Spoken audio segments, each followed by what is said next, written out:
बड़ी अदालत का बड़ा फैसला, पीटीआई को इंतखाबी निशान बल्ला ना मिला। पेशावर हाईकोर्ट का फैसला कलअदम करार, इलेक्शन कमीशन की अपील मंजूर। सुप्रीम कोर्ट ने महफूज फैसला सुना दिया। पीटीआई शफाफ इलेक्शन कराने में नाकाम रही। पार्टी इंतखाबात में जमहूरियत को नजरअंदाज किया। इलेक्शन कमीशन के पास पार्टी इंतखाबात के जायजे का इख्तियार है। पीटीआई ने अपने मेंबरान को पार्टी इंतखाबात में हिस्सा लेने से रोका। पाकिस्तान जमहूरियत की वजह से वजूद में आया, आमरीयत नहीं चल सकती।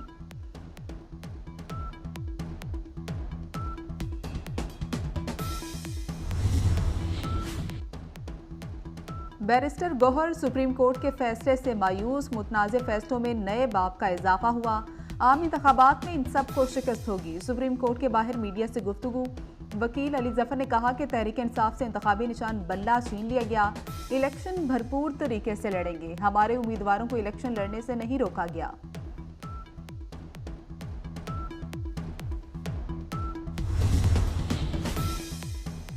झूठ धड़ाम से गिर गया, यकीन है तफसीली फैसले से जमहूरी अमल मजीद आगे बढ़ेगा। पीटीआई के बानी रुकन अकबर एस बाबर का कहना है तहरीक इंसाफ को रोल मॉडल बनाने के लिए आज अमली इकदाम उठाया है। पाकिस्तान को तजदीद नौ की जरूरत है। पीटीआई का अपना मंशूर है, अपना आइन है, अपना प्रोग्राम है। करप्शन की सजा मौत हमारा नारा है। हम इन जो लड़ाई कर रहे हैं, ये जो टिकट उन्होंने इशू किए हैं, मेरा इनसे कोई वास्ता नहीं। मेरा इन तीनों पार्टियों के खिलाफ मैं समझता हूँ ये पाकिस्तान को मजबूत मुस्तहकम नहीं कर सकती। तहरीक इंसाफ के साथ कोई मुआहदा नहीं। अख्तर इकबाल डार का लाहौर में ऐलान, नहीं मालूम पीटीआई उम्मीदवारों ने हमारी टिकटें कहां से ली। हमारे जाली टिकट जमा कराए गए। पीटीआई नजरियाती का इंतखाबी निशान बल्लेबाज है। चेयरमैन पीटीआई नजरियाती की प्रेस कॉन्फ्रेंस। इंतखाबी निशानात अलॉट करने के वक्त में 6 बार तोसी की गई। इलेक्शन कमीशन ने पार्टी टिकट जमा कराने का वक्त रात 12 बजे तक बढ़ाया। कोई शख्स एक से ज्यादा जमातों का रुकन नहीं हो सकता। अक्सर उम्मीदवारों की दरख्वास्तें मिली हैं। धोखा देकर कानून की खिलाफवर्जी की जा रही है। रिटर्निंग अफसरान ऐसे किसी शख्स को दूसरा निशान जारी ना करें, इलेक्शन कमीशन का हुक्म।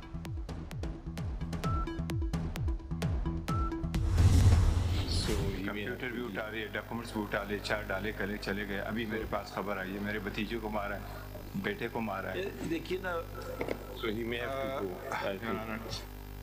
Right now. I will continue. Okay. We're living in difficult times, but let's go on. मेरे घर पर हमला हुआ, 4 गाड़ियों में लोग मेरे घर आए, बेटे और भतीजे पर तशद्दुद किया। दौरान समाअत बैरिस्टर गौहर ने सुप्रीम कोर्ट को आगाह किया और घर चले गए।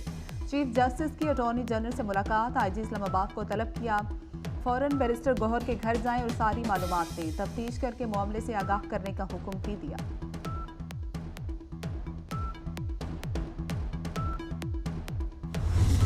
मैं सुप्रीम कोर्ट के हुक्म के मुताबिक मैंने आके बैरिस्टर गौहर साहब से मिले हैं। उनकी जो भी शिकायत है वो हमने सुनी है।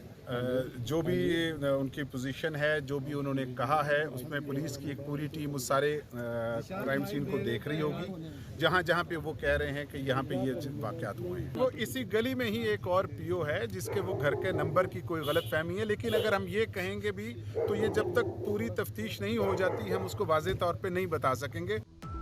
सुप्रीम कोर्ट के अहकामात पर बैरिस्टर गौहर के घर पहुंचा। उसी गली में एक इश्तिहारी था, घर के नंबर की गलत फहमी हुई। आईजी इस्लामाबाद कहते हैं मामले की तहकीकात के लिए टीम बना दी। एसपी सिटी तमाम तर मामलात की खुद निगरानी करेंगे। बैरिस्टर गौहर की सिक्योरिटी का इशू है तो वो भी उनको देंगे।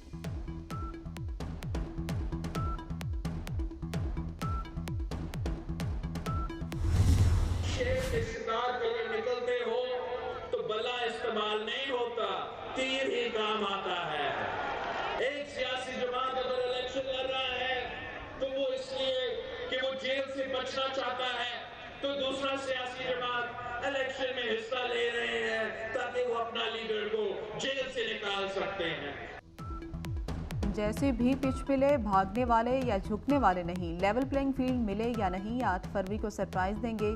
Chairman peoples party Bilawal Bhutto का 2 टोक ऐलान, कोई जेल से निकलने, कोई बचने के लिए इलेक्शन लड़ रहा है। मियां साहब ने बता दिया इक़्तिदार में आकर सिर्फ इंतकाम लेंगे। पीटीआई का मकसद भी सियासी मुखालिफिन से इंतकाम लेना है। राना महमूदुल हसन समेत कई सियासतदान पीपल्स पार्टी में शामिल।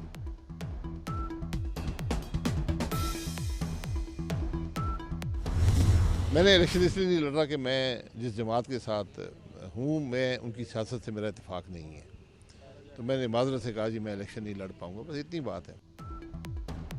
नवाज शरीफ के इक़्तिदार में आने वाले तरीके से इख्तिलाफ है। मियां साहब इस्टेब्लिशमेंट के बगैर 100 के बजाय 30 सीटों पर आ जाएं, मोराल डाउन ना करें। पीटीआई चोरी और मुस्लिम लीग नून डकैती करके इक़्तिदार में रही।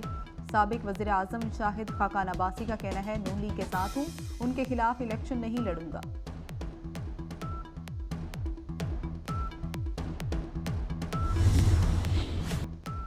शरीफ फैमिली का मरी में अकट। साबिक वज़ीर आज़म नवाज शरीफ लाहौर से मरी पहुंच गए। शहबाज शरीफ, मरियम नवाज, इसाकदार भी हमरा। शरीफ फैमिली चंद रोज मरी में क़याम करेगी। अहम मुलाकातें भी शेड्यूल।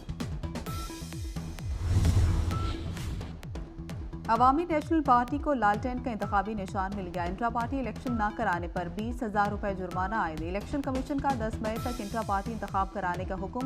इंट्रा पार्टी इलेक्शन न कराने पर इलेक्शन कमीशन ने असफंद यार वली को नोटिस जारी किया।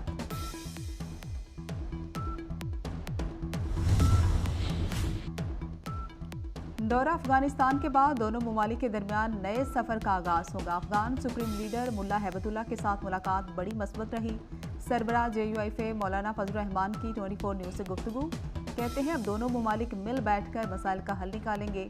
ख्वाहिश है सिफारती सतह पर तमाम इस्लामी ममालिक और दीगर ममालिक अमारात इस्लामी की हिमायत करें।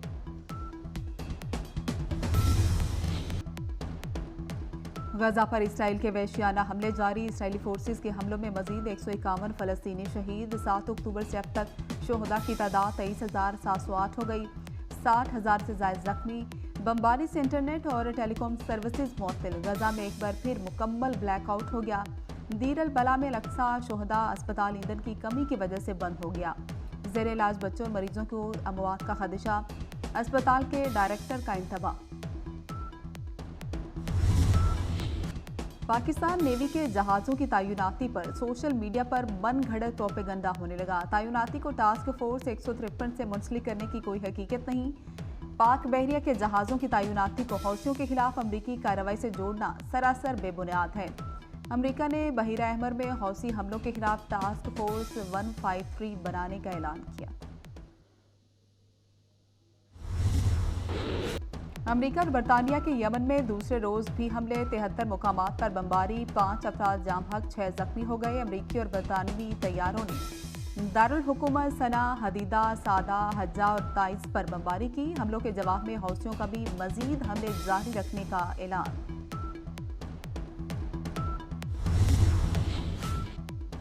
वज़ीर आला पंजाब सरमायाकारी के फ़रोग़ के लिए सरगर्म। सियालकोट में पंजाब के दूसरे बिजनेस फैसिलिटेशन सेंटर का इफ्तिताह कर दिया। गुजरांवाला मुल्तान में भी फैसिलिटेशन सेंटर बनेंगे। तरक्याती मंसूबों पर काम तेज़ी से जारी। बर वक्त तकमील को यकीनी बनाया जा रहा है। अस्पतालों की बेहतरी के लिए भी काम जारी। सियालकोट में DHQ की हालत बेहतर हुई। वज़ीर आला मोहसिन नकवी की मीडिया से गुफ्तगू।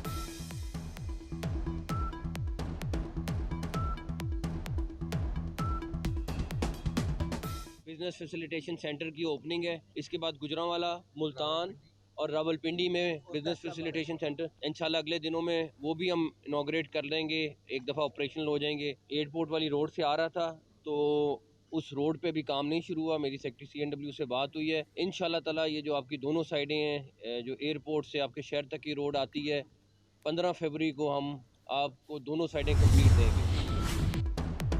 मौसम स्पीड से तामीराती काम जारी। वज़ीर आला पंजाब का लाहौर में शदीद सर्द मौसम में नए रावी पुल मंसूबे का दौरा। जारी तरक्याती कामों का मुआयना।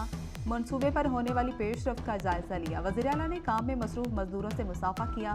वज़ीर आला की पुल की जल्द तामीर के लिए तमाम ज़रूरी वसाइल बरोकार लाने की हिदायत। डेडलाइन से कबल तरक्याती मंसूबों की तकमील का मिशन।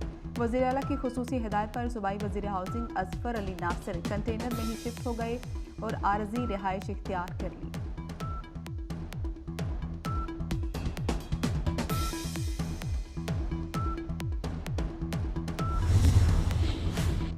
कराची में नौसरबाज खातीन ने घर का सफाया कर दिया। रिज़्क में बरकत की दुआ के बहाने 1.5 करोड़ रुपए का सोना और 5 लाख रुपए लूट लिए। खातून खाना घर में अकेली थी। 2 खातीन मुलजमान के कहने पर बरकत के लिए 5 लाख रुपए ले आई। खातून को बेहोश करके सोना और जेवरात ले गई। पुलिस की तहकीकात जारी।